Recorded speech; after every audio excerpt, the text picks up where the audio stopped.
Bonsoir, la saison cyclonique touche à sa fin et va lui succéder la saison, allez, cherchez un peu, la saison des milliardaires. Et la saison des milliardaires, eh bien, ça ressemble à ça, regardez. Voilà, un yacht, un magnifique yacht dans les eaux de la Martinique. Un yacht, est-ce que ça rapporte au pays qui l'accueille? Si oui, la Martinique est-elle prête à recevoir des yachts de luxe en plus grand nombre? Autant de questions et bien d'autres que nous poserons ce soir au président de Martinique Yachting Association, Douglas Rapier. Bonsoir. Bonsoir, André. Alors, puisque le monde de la mer est au centre de l'émission de ce soir, nous évoquerons aussi les courses à la voile, la route du Rhum en particulier, la route du Rhum dont le départ sera donné dans exactement une semaine. On change de taille de navire, puisque dans une semaine va s'élancer, et on en parlera naturellement sur ATV, va s'élancer à travers l'Atlantique l'une des courses à la voile en solitaire les plus mythiques, la fameuse route du Rhum, entre Saint-Malo et Pointe-à-Pitre. Il paraît qu'à l'origine, elle devait arriver en Martinique. Là encore, on a raté le coche. C'est la séquence Le Regard. Elle a donc lieu tous les 4 ans. Ce sera sa 10e édition cette année, avec au départ 91 concurrents répartis en 5 classes de voiliers. 40 ans d'un réel succès populaire. Reportage.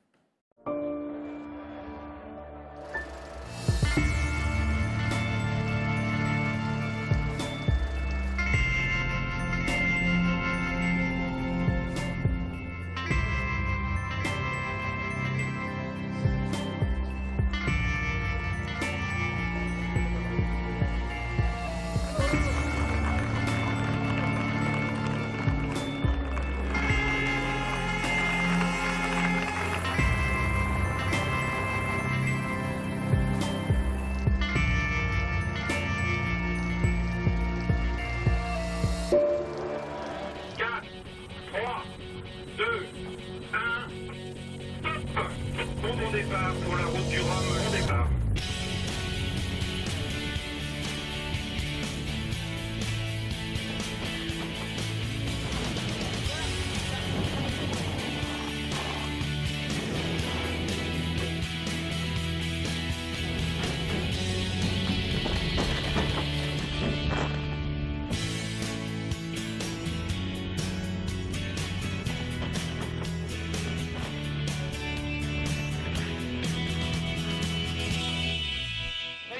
Regarde Michael Birch, ça y est, ça y est. Michael Birch est passé, c'est lui le vainqueur de cette première transat française.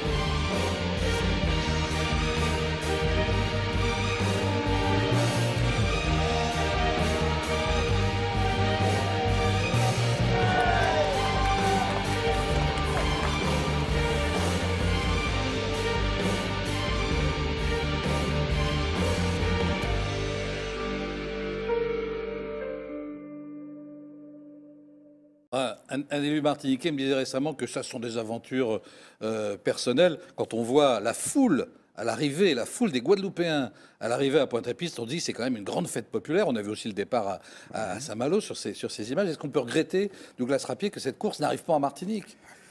Ce qui fut. On a peut-être eu l'occasion, on ne sait jamais les vérités dans ces choses-là, mais ce qui est sûr, on a la capacité nous-mêmes d'en créer. Je vous ai parlé de cette régate de yacht avec les méga-yachts que je propose, que je suis sûr marchera. Mais encore faut-il qu'on a les installations portuaires, justement, on en a parlé tout à l'heure, aux marins pour qu'on puisse l'offrir. Alors, pour la première fois, en 40 ans, on a dit que cette route du Rhum existe depuis 40 ans. Pour la première fois, un concurrent portera, ou devait porter, car il y a une incertitude, les couleurs de notre île, le voilier Défi Martinique, barré dans la catégorie Rhum par Daniel Escalard. Il semble qu'il y ait un micmac administratif qui mette, et on en a parlé, hein, ça ne serait pas le seul, ni le premier, hélas, peut-être pas le dernier, qui empêche ce concurrent représentant la Martinique pour la première fois en 40 ans de prendre le départ de cette route du Rhum. Suite du feuilleton dans les journaux télévisés, d'ATV, mais enfin, si ça ne se faisait pas, ça serait quand même un véritable scandale. Alors, depuis quelques années, nous tentons de rattraper nos 40 ans de retard sur la Guadeloupe dans ce domaine-là, mais avec bien des atermoiements.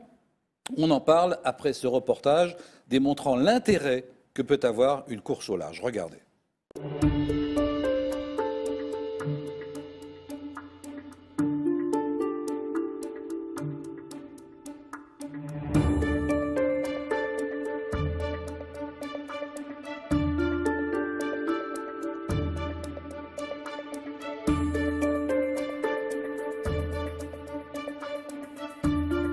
Well, it's unique.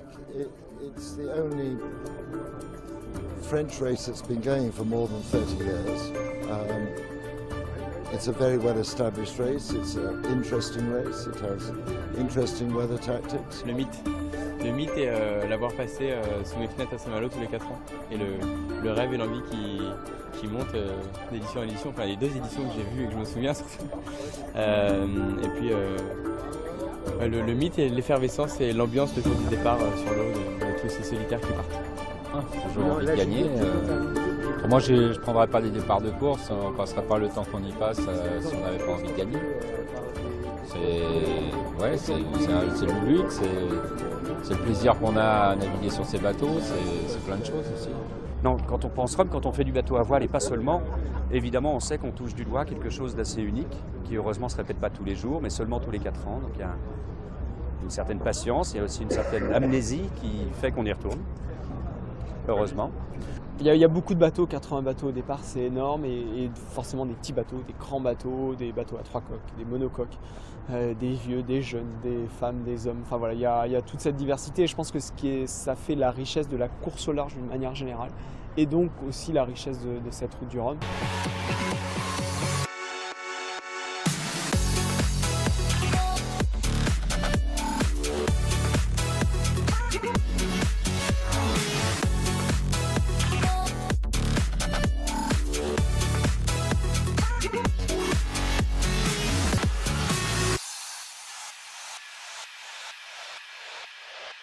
On annonce 1 800 000 visiteurs pendant la semaine qui précède et pendant le départ, le jour du départ évidemment, surtout tout au long de la côte, entre la Pointe du Groin et le Cap Fréhel.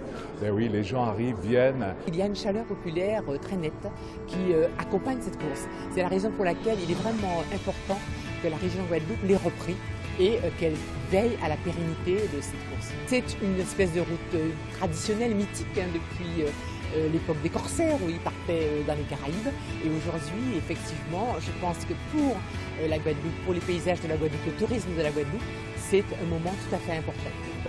Lorsqu'on voit le Montois qui arrive comme un bolide des mers sur une autoroute de la mer, c'était plus la route du Rhum, c'était l'autoroute du Rhum. Ça vous reste là, ancré et vissé dans la tête. La route du Rhum, c'est une histoire formidable.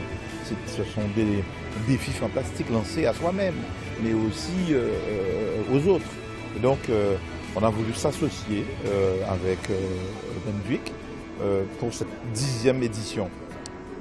À mon sens, ce sera la plus belle, vraiment.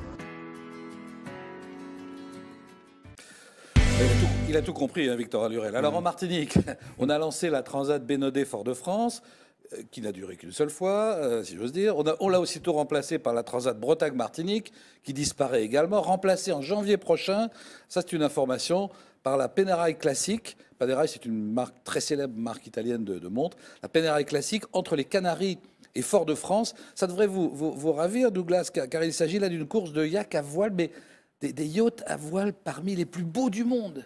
Ah, tout à fait. Là, c'est déjà une bonne décision. Et je félicite donc le CMT d'avoir changé de cap, si je peux le dire. Ouais. Le CMT investit plus d'1,5 million d'euros dans l'affaire. Hein. Oui, c'est énorme. Tout à fait. C'est énorme.